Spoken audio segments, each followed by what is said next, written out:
ئێستا لە باکووری کوردستان لە پەرلەمانی تورکیا پەرلەمانتارانی هەدەپە و لە هەروەها لە ئەفرین و لە ڕۆژاوای کوردستانیش ڕۆژانە ژنان دەکوژرێت.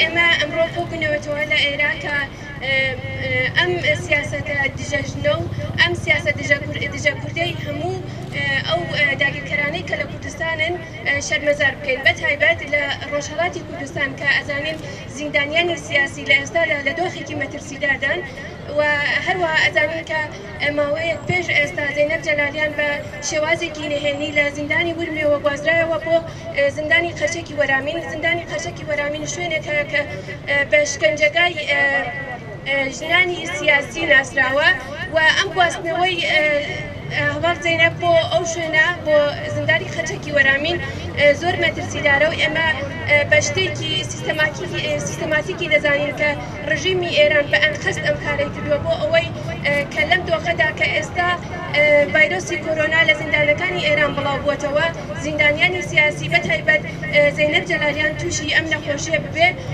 و لەم هەفتەیەشدا ئەم هەواڵە بڵاو کرایەوە و پشتڕاست کرایەوە کە زەینەب جەلالیان لە ئێستادا لە دۆخێکی مەترسیدادایە و لە زینداندا تووشی ڤایرۆسی کۆرۆنا بووە.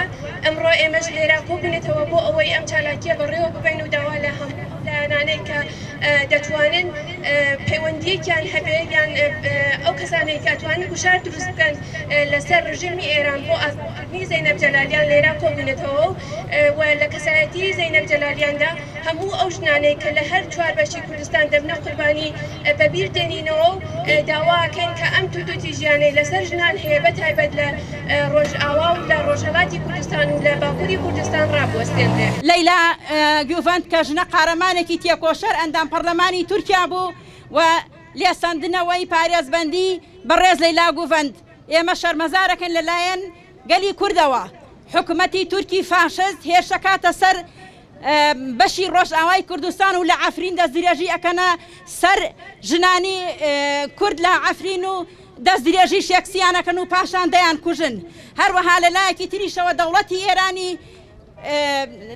پەتی سێدارە نەخۆشی کۆرۆنا ئەگوێزێتەوە زیندانەکانی کوردستان. یەکێک لەوانە کە زەینەب جەلالیانی ژنە شۆڕژگەر و قارەمانی گەلی ئێمە لە زیندانە تووشی کۆرۆنا بووە. دەوڵەتی ئێران ئەیەوێت بن بڕی شۆڕشی گەلەکەمان بکە لە ڕۆژهەڵاتی کوردستان، بەڵام ئێمە هەموو ئەو دەستدرێژانەی دەوڵەتی تورک و دەوڵەتی ئێران و دەوڵەتی عێراقیش کە کاتێک کەرکووکیان داگیر کردەوە دەستدرێژیان کردە سەر ژنانی گەلەکەمان لە تووس خورماتوس ئەوە لای هەموو گەلەکەمان ئاشکرایە. ئێمە بە توندی مەحکوم و شەرمەزاری دەوڵەتی عێراقیش و تورکیاش و ئێرانیش و دەستدرێژەکانی دەوڵەتەکانی تریش ئەەکەین کە هێرش دەکەنە سەر ژنان بۆی ئەوە دەستدرێژی ئەەکەنە سەر ژنان بۆ ئەوەی شۆڕشی گەلەکەمان لە باکوور و لە ڕۆژئاوا و لە ڕۆژهەڵاتی کوردستان و لە باشووریش کۆتایی پێبێنن. بەڵام ئێمەی ژنان ئەمڕۆ لەسەر فکرە و فەلسەفەی ڕێبەراپۆ لە هیچ شتێک ناترسین و کۆتایی بە شۆڕژنانی سەر بۆ هیچ کەسێک دانانەوێنین. هەروەها دەوڵەتی فاشستی تورک ئەمڕۆ ئەبینین لە باشووری کوردستانە هەنگاو بە هەنگاو خاکی گەلی کوردستانیان داگیر کردووە وەکو برادۆست و قەندیل و زینی وەرتێ. ئەمیش بە پێشەنگایەتی نۆکەرانی کورد کە ئەمڕۆ پشتگیری لە دەوڵەتێکی فاشستی داگیرکەر ئەکەن. ئێمە ئەو کردەوەی ئەو حیزبە کوردیانەی کە لایەنگری دەوڵەتی تورکن مەحکوم و شەرمەزاریان ئەەکەین. ئێمە بەسەرکردەی خۆمانی نازانین بە حکوومەت و بە پەرلەمان و بە وەزارەتەکانیانەوە هەمویان شەرمەزار بن لە ئاس ئەو کردەوەی دەوڵەتی تورکیا ئەوان بێدەنگن. بێدەنگی ئەو کردەوەی دەوڵەتی تورکیا واتە ڕێپێدانە بە داگیرکردنی گەلی کوردستان. ئێمە ئەمڕۆ گەلی کورد گەلی ساڵەکانی هەفتا و شەستەکان نییە.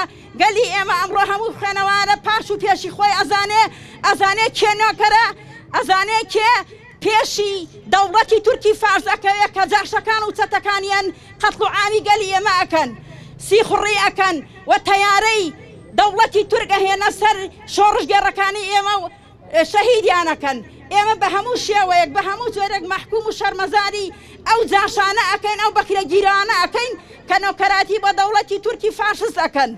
هەر لێرەشەوە ئێمە بە دەوڵەتی تورک ئەەکەی ئەڵێن ئێمە نابەزین ئەگەر هەموو هێزی دنیاشمان هەبێ هێرش ناکەینە سەر کەس، ئەگەر هێزی هەموو دنیاش بێت ئێمە سەردانانەوێن بۆ هەست دەوڵەتێکی فاشست.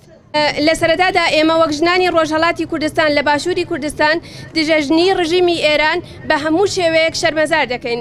وەک دەزانین لە بەرواری دەی مانگی ڕابردوودا بە شێوازێکی شاراوە زەینەب جەلالیان لە زیندانی خۆی سەر بە پارێزگای ورمێ وازرایەوە بۆ گورتوخانەی قەرچەکی وەرامین کە ئەو زیندانە وەک شوێنی سەرکوتکردن و بێدەنگکردنی کەسایەتیە سیاسیەکان بەکاردەهێنرێت و ڕاگررتنی زیندانیانی سیاسی لەو شوێنەدا وەکو شێوازێکی ئەشکەنجەیە لە بەرامبەر ئەو دەنگە ئازادی خوازانە.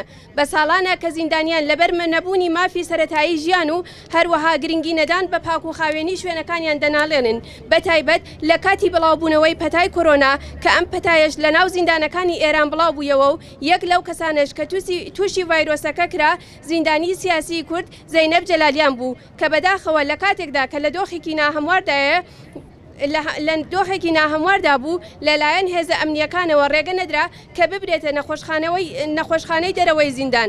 لە دوای بڵاوبوونەوەی ئەم هەواڵە چالاکان و ئازادی خوازان و مرۆڤ دۆستان بە چالاکیەکانیان ڕژێمیان ناچار کرد کە زەینەب جەلالیان بگوازنەوە بۆ نەخۆشخانەیەکی دەرەوەی زیندان. بەڵام بەداخەوە سەرەڕای باشنەبوونی دۆخی زەینەب لە دوای پشکنینی جارێکی تر گوازرایەوە بۆ زیندان لە کاتێکدا کە پێویستی بە چارەسەری وردی پزیشکی هەیە. هەر بۆیە ئەمەش بەبەست نازانین و داوای ئازادکردنی تەواوەتی زەینەب و هەموو زیندانیانی سیاسی دەکەین. داوا لە هەموو هێزەکانی ڕۆژهەڵاتی کوردستان دەکەین کە لە بەرامبەر ئەم ستەمە ناڕەوایەی کە لەسەر زیندانیانی سیاسی هەیە بێدەنگی بشکێن و بە یەکگرتووی دژی ئەم ستەمکاریانەی ڕژیم لە ڕۆژهەڵاتی کوردستان بوەستنەوە. وەک دەزانین دوێنێ چوارشەممە لاوێکی خەڵکی شاری شنۆ دوای 20 ڕۆژ لە سێدارەدانی هەواڵی لە سێدارەدانەکەی بە خانەوادەکەی درایەوە.